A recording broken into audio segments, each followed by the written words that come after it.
جناب عثمان غنی بہت بڑے امیر تھے، بہت بڑے امیر المومنین تھے، لاکھوں مربع میل پہ حکومت تھی۔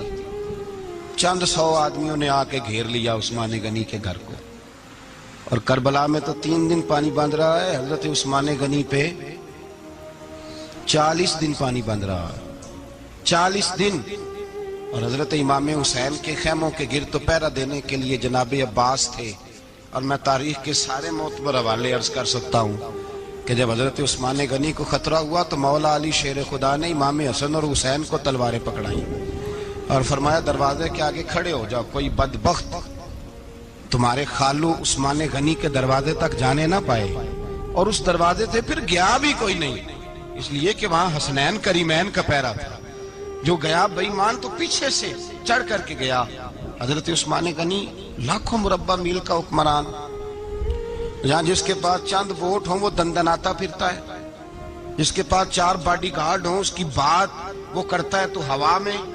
حضرت عثمان غنی کے پاس ہزاروں کی فوج ہے، چند 100 لوگوں نے آپ کے گھر کو گھیر لیا، شہید کرنا چاہتے ہیں۔ جناب عثمان غنی رضی اللہ تعالیٰ عنہ کے پاس حضرت علی رضی اللہ تعالیٰ عنہ، کئی اور لوگ گئے۔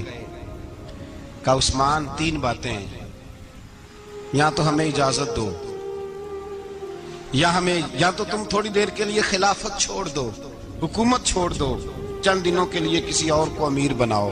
جناب عثمان کہنے لگے مجھے تو حکومتوں سے دلچسپی نہیں، لیکن میں چھوڑ نہیں سکتا، اس لیے کہ میرے مصطفیٰ کریم علیہ السلام نے مجھے فرمایا تھا عثمان اللہ تجھے قمیض پہنائے گا، لوگ اتارنا چاہیں گے پر تم اتارنا نہ۔ فرمایا میں سمجھ گیا ہوں، اس سے مراد یہی ہے، میں نہیں چھوڑتا۔ کہا عثمان پھر اس طرح کریں، ہمیں اجازت دیں، یہ چند 100 لوگ ہیں، ہماری تلواریں چند منٹ میں فیصلہ کر دیں گی۔ جناب عثمان غنی فرمانے لگے میں نبی پاک کا شہر اپنی وجہ سے خون میں رنگ دوں، میری وجہ سے؟ نبی پاک علیہ السلام نے فرمایا تھا ایک مینڈا ہوگا، بکرا، جس کی وجہ سے میرے مدینے کی گلیوں میں خون بہے گا، میں وہ بکرا نہیں بننا چاہتا۔ فرمایا میں نہیں چاہتا میری وجہ سے خون بہے اور حضور کے مدینے میں بدامنی ہو۔ عثمان کی جان جاتی ہے تو جائے، پر نبی پاک کے مدینے میں شور نہیں ہونا چاہیے۔ اے پائے نظر ہوش میں آ، یہ کوہ نبی ہے، آنکھوں سے بھی چلنا یہاں بے ادبی ہے۔ تو کہا عثمان پھر اس طرح کرو، کچھ دنوں کے لیے مکے چلے جاؤ۔ میری بات کی سمجھ آ رہی؟ کچھ دنوں کے لیے مکے چلے جاؤ۔ تو جناب عثمان نے داڑھی پکڑ لی، کہنے لگے دیکھ رہے ہو ساری سفید ہو گئی ہے، میں نبی پاک کا شہر چھوڑ کے نہیں جانا چاہتا، میں رسول اللہ کے مدینے میں مرنا چاہتا ہوں، میں نہیں چھوڑوں گا حضور کا شہر۔ یہ انداز ہے جناب عثمان غنی۔ بڑا ستایا گیا حضرت عثمان غنی کو، پراپوگنڈے کیے گئے، آپ کے خلاف مہم چلی، عبداللہ ابن سبا نے بڑی مہم جوئی کی آپ کے خلاف، یہودیوں نے مسلمانوں کا روپ دھار کر بڑا آپ کو ستایا، تکلیفیں دی۔ جی آپ اپنے رشتہ داروں کو بڑا دیتے ہیں، فرمایا کرتے تھے جیب سے دیتا ہوں، مال خزانہ سے نہیں دیتا۔ حضرت عثمان غنی رضی اللہ تعالیٰ عنہ کو بڑا ستایا گیا۔ یہ وہ واحد ہستی ہے حضرت عثمان غنی، انہوں نے شہادت قبول کر لی لیکن تلوار نہیں چلنے دی، لوگوں کو ایک دوسرے کے گلے نہیں کاٹنے دی۔ وہ شخصیت ہے حضرت عثمان غنی کی، لیکن بڑا ستایا گیا، بڑا پراپوگنڈا۔ مجھے بتائیے اس کے بارے میں اللہ قرآن کی آیتیں نازل کر دے، اور جس کے بارے میں مصطفیٰ کریم ایک بار نہیں تین بار جنت کی بشارت عطا کر دے، کوئی بندہ ہمیں تاریخ بتائے، حوالے دے، کہانیاں سنائے، تو ہم اس کی کہانیاں دیکھیں گے یا نبی پاک کا فرمان دیکھیں گے؟ بولیں، جا کے بولیں، جا کے۔ کسی کہانی پر کبھی بھی کان، بس ایک حدیث میں نے بڑی دفعہ سنائی ہے، پھر سناتا ہوں، ترمذی میں ہے، نبی پاک جنازگاہ تک گئے جنازہ پڑھنے، یا رسول اللہ فلاں آدمی انتقال کر گیا، جنازگاہ تک تشریف لے گئے جنازہ پڑھانے، لیکن جنازگاہ تک پہنچ کر محبوب نے فرمایا اس کا جنازہ نہیں پڑھانا۔ یا رسول اللہ کیوں؟ فرمایا اس لیے کہ یہ عثمان غنی سے بغض رکھتا تھا۔ نبی پاک سید عالم صلی اللہ تعالی علیہ وآلہ وسلم نے خود اپنی زبان مبارکہ سے، ترمذی شریف میں حدیث موجود ہے کہ نبی پاک صلی اللہ علیہ وسلم احد پر گئے تو احد کانپنے لگا، تو حضور نے فرمایا احد ٹھہر جا، تیرے اوپر ایک نبی، ایک صدیق اور 2 شہید موجود ہیں۔ تو وہ 2 شہید کون تھے؟ ایک حضرت عمر فاروق، ایک حضرت عثمان غنی رضی اللہ تعالی۔ خود حضور نے فرمایا۔ حضرت عثمان غنی کی جو نانی ہے نا، یہ نبی پاک کی سگی پھوپھی ہیں۔ حضرت عثمان غنی رضی اللہ تعالیٰ عنہ کی جو نانی ہیں وہ حضور کی سگی پھوپھی ہیں۔ یہ چوتھی پانچویں نسل میں جا کے اللہ کے رسول صلی اللہ علیہ وسلم کا خاندان ہی بنتا ہے۔ اللہ کے محبوب علیہ السلام کی 4 بیٹیاں تھیں، اور چاروں کی چاروں حضرت خدیجۃ الکبریٰ رضی اللہ تعالیٰ عنہ کے بطن سے پیدا ہوئی تھی۔ 4 بیٹیاں۔ حضور صلی اللہ علیہ وسلم نے پہلے اپنی بیٹی حضرت رقیہ کا نکاح حضرت عثمان غنی رضی اللہ تعالیٰ عنہ کے ساتھ فرمایا، ان کا انتقال ہو گیا تو محبوب نے دوسری صاحبزادی جناب ام کلثوم رضی اللہ تعالیٰ عنہ کا نکاح حضرت عثمان غنی کے ساتھ فرما دیا۔ 2 شہزادیاں، 2 بیٹیاں۔ یہ جو کہا جاتا ہے نا عثمان ذو النورین، عثمان ذو النورین کا مطلب ہے 2 نوروں والا۔ 2 کچھ بادشاہ قسم کے لوگ ہیں، بیٹیوں کو نور مانتے ہیں، باپ کو نہیں مانتے۔ نبی پاک کی دونوں بیٹیوں کو نور مانتے ہیں، لیکن ان کے والد نبی پاک صلی اللہ علیہ وسلم کے بارے میں باتیں گول کر جاتے ہیں۔ 2 بیٹیاں نکاح میں آئیں تو کیا لقب ہوا؟ عثمان۔ اور مزے کی بات یہ ہے کہ حضرت عثمان کو ذو النورین مولا علی شیر خدا کہا کرتے تھے، حضرت علی کہا کرتے تھے عثمان تو ذو النورین ہے، 2 نوروں والا۔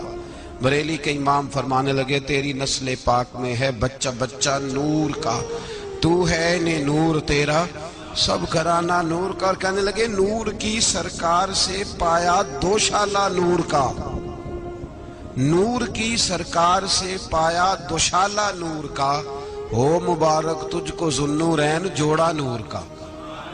مبارک دے رہے ہیں دوسری شادی پر، کہتے ہیں ہو مبارک تجھ کو ذو النورین جوڑا نور کا۔ تو حضرت عثمان غنی رضی اللہ تعالیٰ عنہ 4 5ویں مسلمان ہیں۔ حضرت ابو بکر صدیق رضی اللہ تعالیٰ عنہ تاجر تھے، تاجروں سے ان کی دوستی تھی۔ حضرت عثمان غنی بھی تاجر تھے، تو جناب سیدنا ابو بکر صدیق نے انہیں تبلیغ کی تو وہ مسلمان ہو گئے۔ جب کلمہ پڑھا تو چچا نے باندھ دیا گھر کے اندر، کئی دن باندھے رکھا، کہنے لگا دین چھوڑنا پڑے گا۔ تو آپ نے فرمایا وہ تو جگہ ہی ایسی ہے جو ایک دفعہ گیا ہے دوبارہ چھوڑ سکتا ہی نہیں، ہو ہی نہیں سکتا۔ حضرت عثمان غنی سابقون الاولون میں سے ہیں، ابتدائی لوگوں میں سے۔ ان کی زندگی کے بڑے حسین واقعات ہیں، آپ جانتے ہیں۔ میں 2-3 باتیں صرف ان کی حوالے سے عرض کروں گا۔ ہر آدمی میں ہر صلاحیت ہوتی ہے، لیکن کچھ چیزوں کا غلبہ ہوتا ہے، کچھ چیزوں کا غلبہ ہوتا ہے۔ حضرت عثمان غنی میں 2-3 چیزوں کا بڑا غلبہ تھا۔ سخی تھے تو دریا سے بھی زیادہ سخاوت فرماتے تھے۔ مالاں والے سخی نہیں ہوندے تے سخیاں کل مال نہیں ہوندا، ایتھے اوتھے دوویں جہانی سخی کنگال نہیں ہوندا۔ حضرت عثمان غنی رضی اللہ تعالیٰ عنہ بہت بڑے سخی تھے، اتنے بڑے تھے کہ غنی کہہ دیا اللہ کے رسول نے۔ عثمان غنی تھے، ہر وقت ہی سخاوت، ہر وقت ہی سخاوت۔ اللہ کے رسول صلی اللہ تعالیٰ علیہ وسلم نماز پڑھ کے نکلے، جنت البقیع والی جگہ حضور کو پسند آ گئی۔